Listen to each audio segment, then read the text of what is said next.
요즘 원형적 사고, 이런 신조어가 생겼어요. 여자 아이돌 중에 한 사람이요, 인스타에 글을 올렸는데 그 내용이 만든 결과예요. 유명한 빵집에 이 사람이 줄을 서서 오래도록 기다렸대요. 근데 그 빵이 자기 앞에 빵이 똑 떨어진 거예요.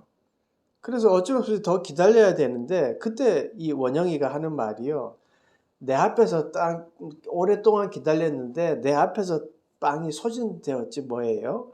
나는 그 대신 갓 구운 새로운 빵을 먹게 되었어요. 럭키 비키, 뭐 이렇게 적은 거예요. 그 후로 초긍정적인 말을 표현할 때 원형적 사고라고 이런 말이 생겼어요. 이 원형적 사고 참 좋은 것 같아요. 근데 1000년 뒤에 만약에 이 사람들이 이 문서를 하나 찾아냈는데 원형적 사고, 2024년 5년에 원형적 사고라는 걸 했다라고 한다면 그 사람들이 우리만큼 이해가 쉬울까요? 원영이, 장원영이는 이름은 장원영이고 아이브 소속이고, 또 이름이 비키라는 것은 유치원 때 영어 이름이었다라는 거, 수천 년이 지난 뒤에는 그 사람들이 그거를 모를 거예요. 뭐 이 원형이라는 것이 누구 이름인지, 어느 나라 사람의 이름인지, 이게 도시 이름인지 사람 이름인지 뭐 이런 거 잘 모를 거예요. 단지 추측하고 연구해서 뭐 상상력을 동원해서 연구하겠지만 우리처럼 잘 알지는 못할 거예요. 오늘 본문을 잘 살펴보면 666이란 단어가 나와요. 당시 성도들은 아마 이 666이라는 게 상징이 무엇인지 잘 알았던 것 같아요. 아마 성도들은 잘 아는 암호 같았던 것 같아요. 수천 년이 지난 지금 우리가 이 666이라는 숫자를 보니까 막 상상력을 동원해서 정확한 의미를 찾으려고 하는데 몰라요. 알 수가 없죠. 성경에서도 정확하게 말하지 않고 있기 때문이에요. 요한계시록이 요한의 환상이잖아요. 그리고 심판이 주 내용이다 보니까 우리가 심판의 내용이나 또 심판의 어떤 강도, 이런 거에 막 강도에 관심이 있게 마련이긴 한데요. 이 666이 그런 것 같아요. 이게 666이 상징하는 것에 너무 많은 에너지를 쏟고 이 수수께끼를 막 풀려고 하니까 막 이 바코드가 짐승의 숫자다, 666이다, 막 이런 말을 해석을 하기도 합니다. 근데 잘못된 거지요. 우리는 성경에서 알려주는 내용, 그것만 열심히 보면 되는 거예요. 왜 이 숫자를 말씀하셨는지 오늘 본문을 통해서 좀 살펴보려고 합니다. 오늘 본문 두 번째 짐승이에요. 땅에서 올라온 이 짐승은 첫 번째 바다에서 올라온 짐승과 마찬가지로 거짓의 영이에요. 11절 보세요. 내가 보매 또 다른 짐승이 땅에서 올라오니 어린 양 같이 두 뿔이 있고 용처럼 말을 하더라. 어린 양 같대요. 어린 양 같이. 여러분, 어린 양을 볼 때 경계심을 갖고 그런 사람은 없잖아요. 저도 양떼 목장에 가서 양들을 보면 참 이게 온순하다고 이렇게 생각되잖아요. 그러니까 어린 양처럼 생겼대요. 속임수지요.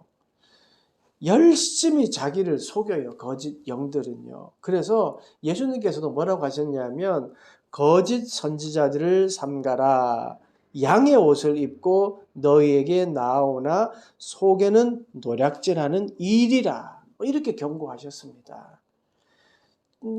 처음부터요, 다 빼앗을 거야 라고, 너희 무너뜨릴 거야 하고 다가오는 사기꾼은 없어요. 처음에는 간도 쓸개도 다 빼줄 것처럼 친절해요. 근데 결국 결정적일 때 내 간도 쓸개도 내 모든 것을 다 빼앗아 가잖아요. 사탄이 이렇게 거짓으로 다가와서, 온순한 양처럼 다가와서 속이려 하는 게 뭘까요? 믿음이에요. 사탄은 처음에 믿지 말아라, 믿지 못한다, 뭐 이렇게 다가오지 않아요. 직접적으로 말하지 않아요. 조금씩 조금씩 믿음이 흔들리게 만듭니다. 세상에 물질이 없으면 살 수 없다. 뭐 이렇게 속여요. 그래서 물질의 노예가 되게 만들어요. 세상에 또 하나님이 아니라 어떤 거대한 권력을 믿어야 된다. 세상적인 권력에 기대어 살아야 한다고 속여요. 오늘 여기서도 나왔지만 두려움을 갖게 만들어요. 두려움을 갖게 만들어서 자기에게 혹하게 속아 넘어가게 만드는 것이지요. 그렇게 세상의 주관자가 하나님이 아니다라고 속이고 거짓으로 알려줘요. 그 속이는 모습을 보세요. 14절 한 절만 한번 보세요. 짐승 앞에서 받은 바 이적을 행함으로 땅에 거하는 자들을 미혹하며 땅에 거하는 자들에게 이르기를 칼에 상하였다가 살아난 짐승을 위하여 우상을 만들라 하더라. 보세요. 하는 일들이 뭐예요? 이적을 행해요. 칼에 상한 자를 살리게 하고요. 이게 참 대단한 일을 하잖아요. 결국 미혹하기 위해서 그 일을 하는 거예요. 미혹이 뭐예요? 국어사전에 보니까 무엇에 홀려 정신을 못 차린다 이런 뜻이에요. 홀려가 정신을 못 차려 큰 이적을 행해서 정신을 못 차리게 만드는 거예요.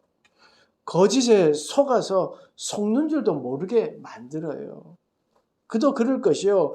큰 이적으로 사람의 정신을 못 차리게 해요. 그렇게 이성적인 판단을 못하게 만드는 거지요. 미혹의 목적이 하나예요. 성경에 보니까 짐승을 위하여 우상을 만들라 하더라. 뭐예요?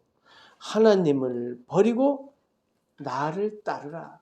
이거예요. 그러니까 믿음을 버리라고 이야기하는 거죠.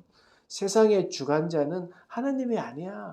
물질이야. 물질이 있어야 잘 살지라고 하는 거예요. 부를 쌓기 위해 계획하고 노력해야 된다라고 이야기하는 거예요. 하나님을 의지한다는 것은 나약한 사람이나 종교를 갖는 거야 라고 말하는 거예요. 이런 세상적인 가치관을 심어주는 거예요. 거짓이 진리인 것처럼 하는 거예요. 하나님이 만든 창조주 하나님을 창조주가 아니라고 조금씩 머리에 심어주는 거예요. 그게 거짓 영위하는 거예요. 옛날이나 지금이나 여전히 하나님을 버리라고 사탄은 모든 수단을 동원해서 유혹하고 미혹하는 것 같아요. 어찌 보면 지금 이 시대가요. 거짓 영들이 행하는 큰 이적들을 보면서 살아가고 있는 것은 아닌가 생각이 들어요. 한번 생각해 보세요. 온통 세상을 한번 둘러보세요. 물질이 있으면 다 해결되잖아요. 그 물질이 다스리는 세상 같아 보입니다. 거짓 선지자들이요. 더 떵떵거리고 주인 행세하고 있습니다. 성공이라는 것이 평가 기준이 되어서 그걸로 모든 사람의 잣대를 대고 있습니다. 사람을 믿지 못하는 그런 세상이 되어 버렸습니다. 마치 거짓 영이 큰 이적으로 우리를 속이고 있는 세상 같습니다. 그럼 여러분 어찌해야 합니까? 어떻게 해야 돼요? 어떻게 신앙생활을 해야 합니까? 어쩔 수 없어. 주님이 재림하고 심판할 때까지 그럼 그때 정리될 거야. 기다리면 돼. 이렇게 해야 되나요? 그냥 한 발 뒤로 물러서서 조바심을 가지고 저 마귀가 나를 유혹하면 어떡하지? 나를 삼키면 어떡하지? 막 그냥 조바심을 가지고 살아야 됩니까? 요한계시록에서 그 말씀을 받아든 1세기의 성도들은 어떻게 하는 것 같습니까? 요한이 그들에게 전하는 하나님의 말씀은 무엇입니까? 18절에서 한번 보십시오. 지혜가 여기 있으니 총명한 자는 그 짐승의 수를 세어보라. 그것은 사람의 수니 그의 수는 666이니라. 지혜가 여기 있으니 총명한 자는 그 짐승의 수를 세어보라 라고 해요. 신앙의 핍박이 왔다고 해서요, 매일매일 두려움 속에서 그냥 나를 잡아먹으면 어떡하지라고 살았던 게 아니에요. 1세기 우리 믿음의 선조들은요. 거짓 사도들이 유혹한다고 해서 안전한 교회만 머물러 있어야 되겠다라고 한 게 아니었어요. 짐승의 수를 세어 보라. 여러분, 짐승의 수를 어떻게 해요? 그 큰 이적을 행하고 유혹하고 미혹하게 하는 영들, 짐승의 수를 어떻게 해요? 봐야 되잖아요. 그러니까 대적한 거예요. 본 거예요. 스스로 지킬 수 있는 힘이 우리에게는 있어요. 그거를 믿음의 근육이라고 해요. 제가 만들었어요. 믿음의 근육. 믿음의 근육이 우리에겐 있어요. 그래서요, 성도들은 지혜가 있고 총명하다라고 했어요. 왜냐하면 거짓 영들을 구별할 수 있어요. 왜냐하면 내 안에 성령님이 계시잖아요. 우리가 이단들을 만나거나 뭐 해보세요. 그러면 뭔가 이상해요. 뭔가 이상한 말을 하고 아구가 안 맞고 그래. 그 깨닫게 하는 게 뭐예요? 성령 하나님이 깨닫게 하는. 그게 내 안에 있는 믿음의 근육이에요.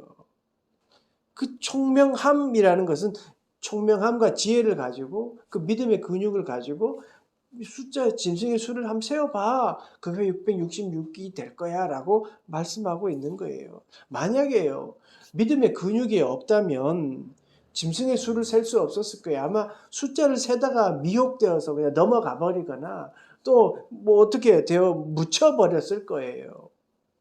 지혜가 있고 총명한 자는 짐승의 미혹을 알아요. 뿐만 아니라 그 숫자도 안다는 것은 무슨 말이냐면 하나님의 뜻을 분별할 줄 안다는 거예요. 분별할 수 있는 것, 이게 믿음의 근육이에요. 분별의 힘, 분별, 이러니까 우리가 익숙하지 않은 단어이긴 한데 이게 특별한 게 아니에요. 다시 말해서 말하지만 믿음의 근육은 누구에게나 있어요. 여러분들에게도 믿음의 근육이 있어요. 성령 하나님이 이미 나와 함께 하시기 때문이에요. 아니, 단편적인 예를 들어서 교회에 왔잖아요. 믿음이 있기 때문에 그런 거예요. 교회 기도하려고 하잖아요. 말씀을 읽어야 되겠다는 부담감을 가지고 있잖아요. 그것이 바로 믿음의 근육이 있다는 증거예요. 그 믿음의 근육을 우리는 튼튼하게 해야 되는 거예요. 기본적인 것만 가지고 있으니까 조금 뭐가 툭 하면 흐트러지는 거지, 근육을 키우면 되는 거예요. 그 근육을 키우고 튼튼하게 하는 방법 중에 하나가 분별이에요. 분별, 하나님의 뜻을 구별하려고 노력하는 거. 그러니까 믿음의 근육을 우리가 키워야 돼요. 그러니까 믿음의 힘이 있어야 되는 거죠. 그래야 잘 분별할 수 있어요. 사람의 근육도 반복된 훈련을 통해서 근육이 커진다고 하더라고요. 그러니까 믿음도요, 자꾸 이게 하나님의 뜻이 맞는지 아닌지 자꾸 분별하는 거예요. 그러면 믿음의 근육도 커지게 되는 겁니다. 하나님의 뜻을 어떻게 내가 분별해야 될까 말씀도 보고 기도하고 또 믿음의 공동체 내에서 같이 말을 나누면서 이런 나눔을 하면서 나는 이랬는데 당신은 어땠어요? 난 이렇게 해서 성공했는데 당신 이렇게 해서 좀 어려움을 겪었군요. 서로 나누면서 서로의 믿음의 근육이 커지는 거예요. 그렇지 않으니까, 믿음의 근육이 든든하지 않으니까 늘 기적에 의존하는 거야. 저 교회는 그런 기적이 일어났대. 저 교회는 뭐 어떤 일들이 일어났대 하고 그런 곳에 기웃기웃하게 되는 거예요. 석기탄 말에 그냥 귀가 그냥 가는 거예요. 거짓 예언자들이, 거짓 선지자들이 이 달콤한 소리 하면 막 그게 좋아서 막 가게 되는 거예요. 속는 거예요. 그 믿음의 근육이 있어야 이제 내가 내 중심을 딱 잡는 거예요. 내 안에 계신 성령의로 주님의 뜻을 딱 잡는 거예요. 그러면 큰 이적이나 또 어떤 큰 속임수에도 내가 현혹되지 않게 되는 것이지요. 요한 사도가 1세기 믿음의 성도들에게 짐승의 숫자인 666을 이야기했어요. 그 숫자를 놓고 많은 학자들이 이 수수께끼를 풀기 위해 노력하고 있어요. 그런데 지금 우리가 궁금한 거지 당시의 사람들은 궁금하지 않았어요. 무슨 뭘 상징하는지 다 알았으니까요. 그래서 그 믿음의 근육이 있는 사람들은 그 숫자를 세면서 아 저렇게 되면 안 되지라고 했던 거예요. 그러니까 중요한 것은 그렇게 구별하고 믿음을 가졌던 자들에게 요한 사도가 너 그거 알지? 상징하는 666 조심해야 돼. 우리 화이팅하고 열심히 살아가자. 이게 요한 사도가 말하는 666의 숫자의 의미예요. 근데 그거를 우리가 한 수천 년 뒤에 우리가 그 의미가 뭐냐? 바코드냐? 뭐 사람을 상징하느냐? 독재자를 상징하느냐? 이렇게 하니까 정말 요한 사도가 우리 화이팅 합시다. 힘냅시다. 라고 하는 말의 의미는 깨닫지 못하고 그냥 그 수수께끼를 푸는 데만 고민하게 되는 거죠. 그러니까 우리가 믿음의 근육을 키워서 정말 하나님의 뜻인지를 알면 이것도 알게 되는 거예요. 그러니까 성경이 알려주지 않는 것을 막 알려고 하지 말고요. 이미 알려진 것 가지고 내가 살아가려고 노력하는 것이 더 중요한 겁니다. 믿음의 근육이라는 게 그런 것 같아요. 세상에서 말하는 성공을 누리지 않더라도 당당하고 행복하고 사람을 차별 없이 온전한 인격체로 대우할 수 있는 그런 삶의 태도, 이게 믿음의 근육입니다. 왜냐하면 무엇이 진정한 삶인지 분별한 결과로 그렇게 살아가니까요. 우리가 어떠한 상황이든 하나님만 바라보며 살아가고자 하는 마음, 그게 분별이에요. 물론 분별을 잘 못해서 실수하기도 하겠지요. 어떤 때는 하나님의 뜻을 알려고 분별하려고 무진장 노력해도 하나님은 묵묵부답일 때도 있어요. 그렇지만 그 열심, 그 노력이 결국 우리의 믿음의 근육이 되는 거예요. 실수를 기회다. 실수를 기회로 여겨라 라고 하는 글을 본 적이 있습니다. 그래요. 우리는 다시 일어서면 돼요. 똑같은 실수를 하지 않을 거니까요. 왜냐하면 분별하고 있으니까요. 여러분 분별 한번 잘못했다고 푹 주저앉는 그 모습을 주님이 기뻐하실까요? 아니에요. 다시 한번 그때는 이렇게 해서 잘못했지. 다시 한번 일어서면 돼요. 한 번 잘못했다 했으면 그 다음번에 다시 일어서면 되잖아요. 다음번엔 더 잘하면 되잖아요. 분명히요. 하나님은 우리의 믿음의 근육을 든든하게 만들어서 우리를 든든한 믿음의 사람으로 만들어 주실 거예요. 그러기 위해서 성령님을 우리에게 주셨으니까요. 이 모든 일을 주관하시는 분, 세상을 통치하고 주관하시는 분이 우리 하나님입니다.